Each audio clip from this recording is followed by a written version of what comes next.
Janitor's daughter gets rejected at fancy restaurant, rich woman watching invites them to dinner. It was a Saturday evening in Manhattan, the kind where golden city lights flickered like stars scattered across a concrete sky. David Clark, a middle-aged janitor with calloused hands and a gentle spirit, stood outside the revolving glass doors of an upscale restaurant with his daughter, Lily, whose wide eyes reflected both excitement and nerves. She wore a thrifted dress that she had spent weeks saving for, powder blue with a stitched rose near the collar, and clutched a small, worn purse. David had taken an extra shift to afford this outing, hoping to give his daughter a taste of a life he never could. For her 12th birthday, Lily hadn't asked for toys or gadgets. Instead, she had said, "Dad, can we go to a fancy place? Just once." David had smiled and promised, even though he wasn't sure how he would make it happen. They approached the hostess stand, where a young woman in a sleek black dress looked them over with a glance that hovered too long on David's faded work shoes and Lily's frayed cardigan. "Do you have a reservation?" she asked, her voice like cold water. David cleared his throat. "I called earlier, yes. Clark. 4-2. The woman checked the screen, her mouth tightening. "I'm sorry. We don't seem to have that reservation."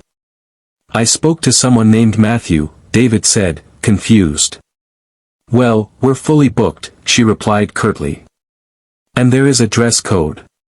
Lily looked up at her father, eyes dimming. David's heart clenched as he whispered, "It's okay, sweetheart. We'll find somewhere else." They turned to leave, trying to make the moment small, unnoticeable, but it wasn't. At a nearby table near the window, a woman in her 60s with elegant silver curls and an air of quiet dignity had watched the exchange unfold. Her name was Evelyn Sinclair, a retired literature professor turned philanthropist, known to few but respected by many in quiet circles of New York society. She had come for a solitary dinner, as she often did, carrying a worn copy of Great Expectations. But tonight, her attention was captured not by Dickens, but by the disappointment in a little girl's face and the dignity in the father's refusal to cause a scene. Evelyn stood, approached the pair before they could exit the glass doors, and spoke with the warmth of a spring morning. "Excuse me," she said, her eyes kind. "Would you two join me for dinner?" David blinked. "Ma'am. I saw what happened," she said.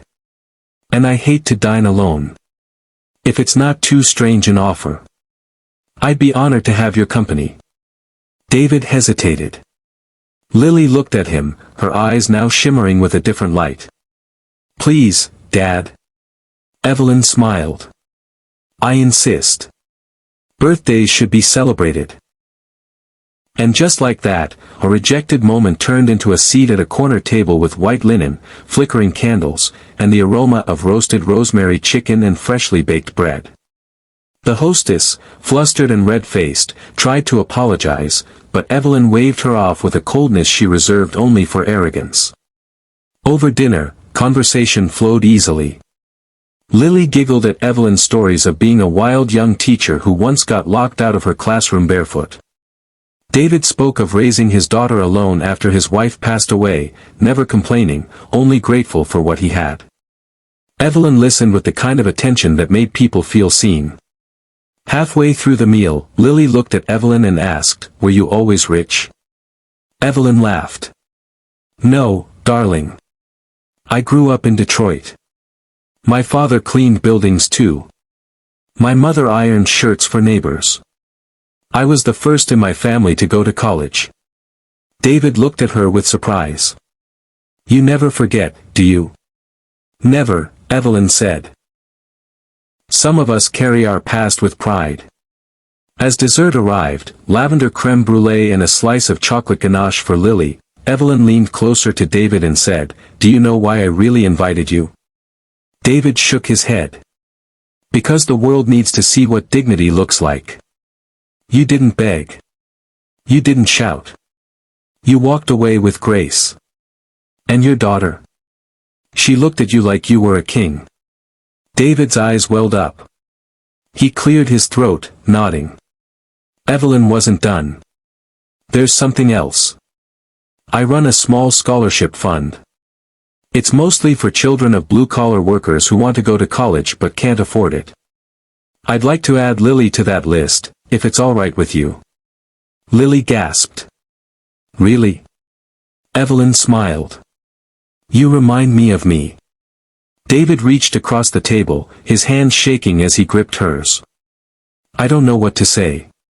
"Just say you'll keep raising her like this," she said. And in that moment, something shifted. Not in a flashy, cinematic way, but in the quiet way that matters most. The kind where kindness, offered freely, rewrites the course of two lives. As they stood to leave, Evelyn handed Lily a small envelope. "Open it tomorrow," she said with a wink. The next morning, Lily tore it open at the kitchen table. Inside was a handwritten note, "Happy birthday, Lily. The world is full of doors. Education is your key. Walk proud. Love, Evelyn." Attached was a letter of scholarship acceptance and the first check to cover her school supplies for the fall. David sat in silence, staring at the paper. Then he looked at Lily, who was crying and laughing at the same time. And for the first time in years, David allowed himself to dream not just for survival, but for a future. Word spread, as stories like this often do. A journalist wrote about the encounter. The restaurant issued an apology. The hostess was sent for retraining.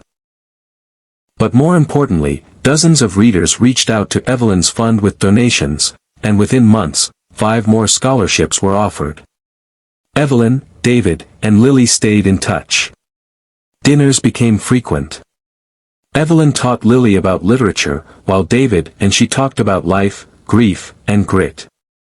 Years later, on the night of her high school graduation, Lily stood at a podium, valedictorian, and spoke of second chances, of kindness shown when no one was looking, of a woman who opened a door and a father who walked her through it.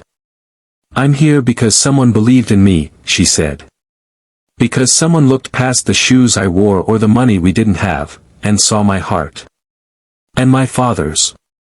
The crowd rose to their feet. Evelyn, now in her 70s, wiped a tear from her cheek. David stood next to her, the same calloused hands now pressed together in gratitude. The story of a janitor and his daughter had become something more. A reminder that the smallest acts of compassion can ripple out into the world, changing not just one life, but many. That humanity, in its purest form, is a table with an extra seat. And sometimes, all it takes to change a future is to say, "Would you like to join me for dinner?" And in that moment, in a world so often marked by division and distance, something beautiful unfolded, a reminder that the heart, when open, is the finest restaurant of all.